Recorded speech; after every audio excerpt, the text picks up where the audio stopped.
Hi, this is Tim again, and this time I'm going to walk you through how I deal with the IELTS reading section in order to answer the questions where they're asking you to pick a statement that's true, false, or not given. They can be a little bit tricky, so I'll walk you through exactly how I go through one reading passage, my thought processes, so you could see exactly how it's done. Let me go over the important things you need to remember. Remember first, when you get the reading passage, read the questions first. It's important to know what things you're looking for. And keep in mind that the first statement should be up near the first paragraph in the first part of the reading section. The second one a little bit later, third one a little bit later, fourth one a little bit later. They all come in order on the IELTS test, or they should come in order. If you happen to see the answer to number one up here, and then you get down to here, you see the answer to number four, then you know for some reason you missed two and three, and you'll need to find out why. It could be because you scanned too fast and you missed the answer, or it could be because the statements were not given in the passage. They weren't there at all. It could also be because uh, the statements were rewritten. The wording was changed a bit in the statements or the questions from what's in the reading passage, and you didn't recognize it. But remember, they should come in order in the reading passage.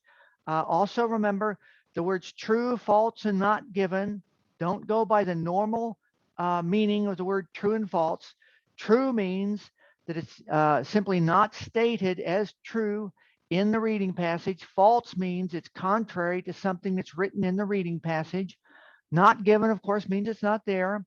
Uh, and be alert for the key words that you see in the questions may have been switched from what's in the reading passage. Just be alert for that. Uh, and also when you're reading it, you're reading for understanding. You want to skim through the passage, especially the first part of each paragraph, the last part of each paragraph, to look for the main ideas to find out what the paragraph is talking about. Also, at times, when you know what words, what keywords to look for, you can scan through the middle of the paragraph to look for those. And you also, and this is very important, you need to make logical decisions quickly. Uh, when you read a statement, the people who make the IELTS test to put the questions together, they have to defend their answers to their colleagues. So they will have to make their answers straightforward.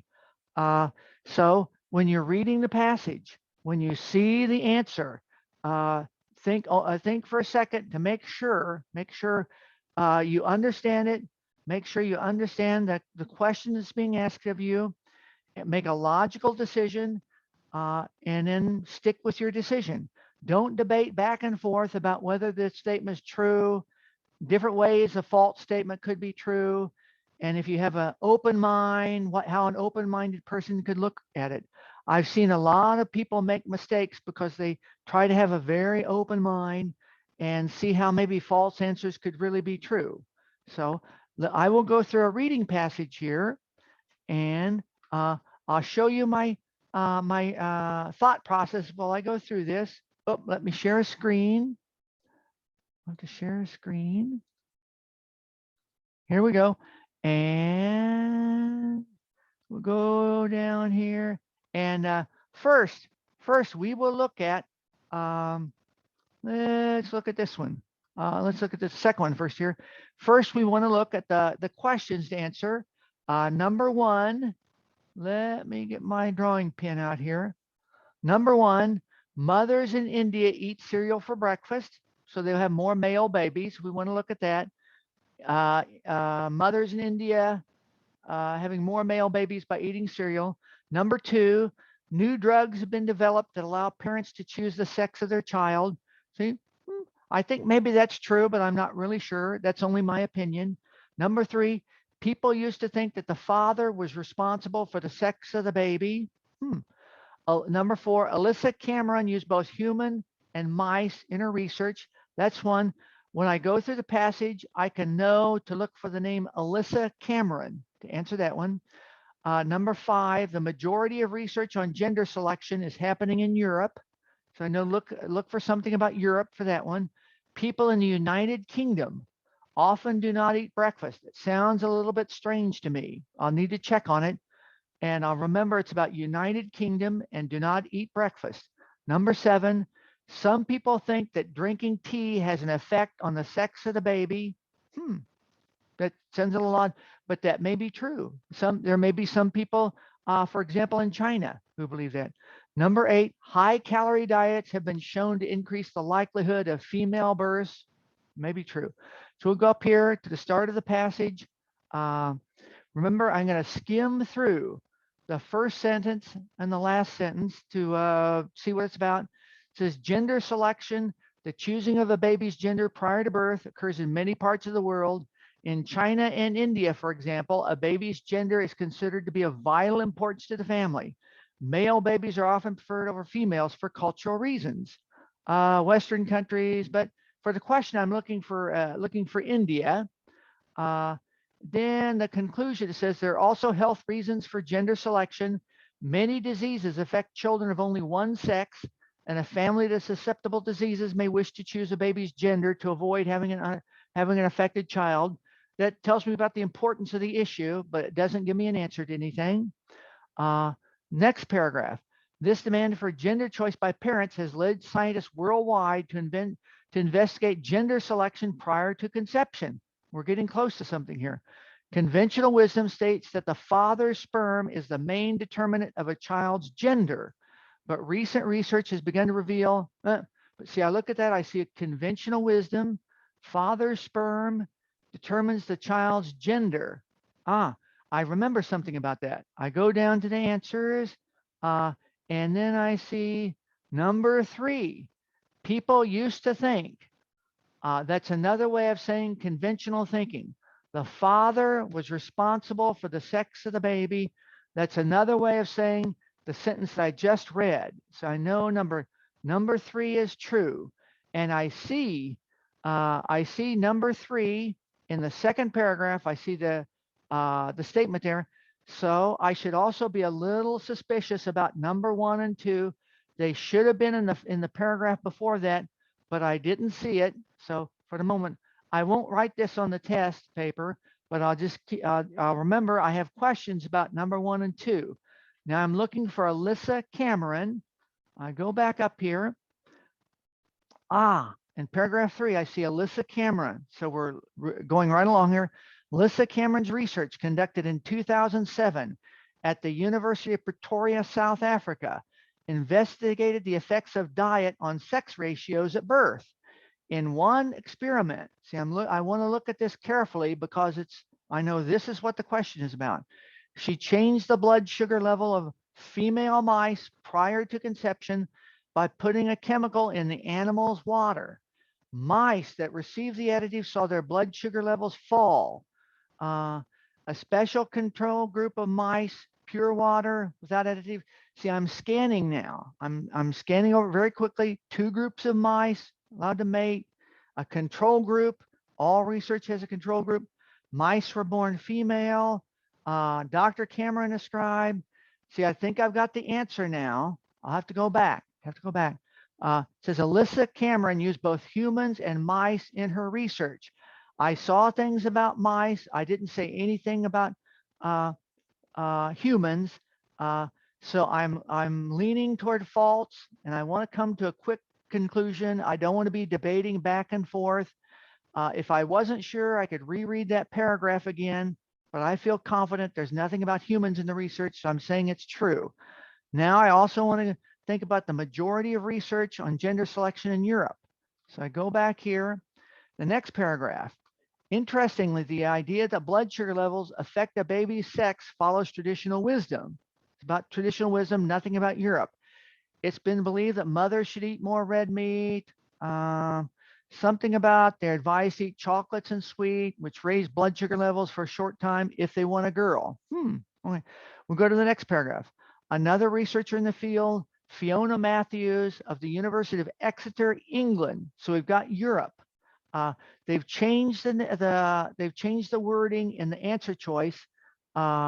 from England to Europe. But I know England's in Europe, so this is what we're talking about, has come up with further evidence in support of the effect of diet on the sex of the unborn child. Her study followed, her study found. See, I'm skimming over it now and scanning through it, see about other research in Europe. I want to find out if it says the most of the research came out of Europe. Her study found that the food with the greatest effect, breakfast cereals, among women eating breakfast cereals had boys. So I don't really see where it says that Europe has been doing the majority of research on gender selection. This all appears to be the research of Fiona Matthews of the University of Exeter. Let me look at the conclusion. These results are said to echo those seen in other animals, for example, horses and cows, which statistically bear more males than when well fed. No, this is all about her research. It's not about all the research of Europe. So I'll go down to that question and I will mark it false. No, I won't mark it false. Actually, it doesn't say. So actually, this is a good example. It should be not given. I can't say it's false because I don't know about the majority of research in Europe. She doesn't say anything about the majority of research in Europe. That's about her research.